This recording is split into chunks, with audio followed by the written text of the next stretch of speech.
আসসালামু আলাইকুম বন্ধুরা, সবাই কেমন আছেন?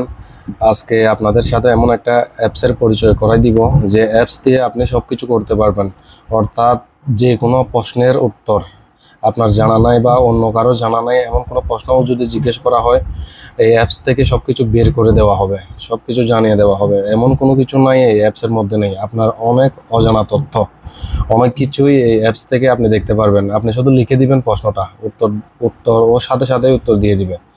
আমার যা কিছু জানার ইচ্ছা সব কিছুই এই অ্যাপসেই বলে দিবে। এটা হচ্ছে একটা এআই অ্যাপস। এটাতে নেই কোনো কিছু এমন নেই। আপনার যা জানা দরকার, অজানা অনেক প্রশ্ন, অজানা অনেক কিছু আপনি চাইলে বাংলাদেশ সম্পর্কে বা অন্যান্য রাষ্ট্র সম্পর্কে, মানে আপনার এই সেট জিপি অ্যাপসটার নাম, এটাতে নেই কোনো কিছু বা এমন কিছু নাই। এটা সব কিছুই আছে। আপনি যা আপনার শেখার ইচ্ছা, যা জানার ইচ্ছা, আপনি যা চান এই অ্যাপসের ভিতরে সব কিছুই আছে। আপনার যদি কোনো প্রশ্নের উত্তর জানতে হয়, এভরিথিং সব কিছুই এই অ্যাপসের মধ্যেই আছে। তাহলে চলেন এই অ্যাপস সম্পর্কে জানি আর এই অ্যাপসেই দেখি সব কিছু।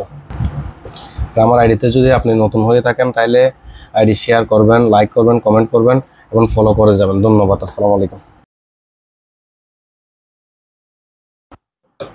প্রিয় বন্ধুরা, আমরা এখন প্লে স্টোরে ঢুকবো। প্লে স্টোরে ঢুকে অ্যাপসটি নিব। অ্যাপসটির নাম হচ্ছে সেট জিপি, ChatGPT। তারপর এই যে সেকেন্ড নাম্বার যেটা আছে ওইটা আমার থেকে ইনস্টল করা আছে, ওই জন্য ওপেন লিখে আসছে। এখন এটা ইনস্টল করে তারপর পারমিশন চাইবে কতগুলো, ওগুলো দিব। দেওয়ার পর এটা ওপেন করব। ওপেন করার পর এর এখন আমি প্রশ্ন করব। আমি যা যা প্রশ্ন করি সব কিছুর উত্তর দিয়ে দিবে। প্রশ্ন করলাম কোরআনের সূরা কয়টি, দেখি কি বলে, ঠিকঠাক দেয় কিনা। হ্যাঁ, সেকেন্ডের মধ্যে আনসার দিয়ে দিচ্ছে। এখানে লিখে আসছে প্রয়োজন কোরআনের মোট 114টি সূরা রয়েছে। প্রয়োজন হলে এগুলো চাইলে আপনি 114টার নাম, এটা যদি বলেন 114টার নাম একটা একটা করে উল্লেখ করে দিতে, তাহলে উল্লেখ করে দিবে। তারপর আমি আর একটা প্রশ্ন করে দেখি, আমাদের নবীর নাম কি, দেখি কি বলে। আমাদের নবীর নাম হলো হযরত মুহাম্মদ সাল্লাল্লাহু আলাইহি সাল্লাম। তিনি ইসলাম ধর্মের শেষ নবী, খাতামুন নবীন হিসেবে। ঠিক আছে, এখন আপাতত দুইটা প্রশ্ন করছি, দুইটার উত্তরই ঠিকঠাক দিছে। এখন আরেকটা প্রশ্ন করি। একটা প্রশ্ন করলাম বাংলাদেশের আয়তন কত, দেখি ঠিকঠাক দেয় কিনা। হ্যাঁ, দিয়ে দিছে। বাংলাদেশের মোট আয়তন প্রায় 1,47,570 বর্গ কিলোমিটার। তারপর আর একটা প্রশ্ন করে দেখি সব ঠিকঠাক উত্তর দেয় কিনা। আপনি যা প্রশ্ন করবেন সব কিছু ঠিকঠাকই দিবে, আর মনে হয় অজানা কিছু নয়, সব কিছুই আছে। জিজ্ঞেস করি পৃথিবীতে মোট কতটি দেশ রয়েছে। হ্যাঁ, উত্তর দিয়ে দিছে। বর্তমানে বিশ্বের মোট দেশ সংখ্যা হলো 195টি। 193টি দেশ হলো জাতিসংঘের সদস্য রাষ্ট্র, আর 2টি দেশ ভ্যাটিকান সিটি এবং ফিলিস্তিন হলো পর্যবেক্ষক রাষ্ট্র।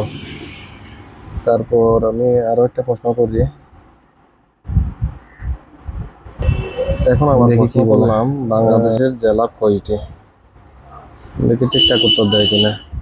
সবকিছুই ঠিকঠাক উত্তর দিবে, এখানে ভুল কিছু হবে না, বেশ কম কিছু হবে না। বাংলাদেশের মোট 64টি জেলা রয়েছে। আপনি যদি চান এগুলোকে এক একটাতে রূপান্তর করে দিবে। তারপর আমি আবার প্রশ্ন করলাম আমাদের চট্টগ্রাম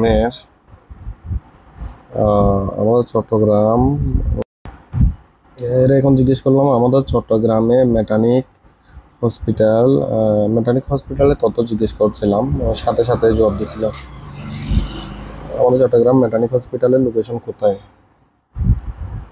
হয়তো 2-1 মিনিট, অনেক সময় 2-1 মিনিটও লাগে এগুলো সন্ধান করে তো অনলাইন থেকে, কিন্তু 10 সেকেন্ড 15 সেকেন্ডের চাইতে বেশি কখনো লাগে নাই।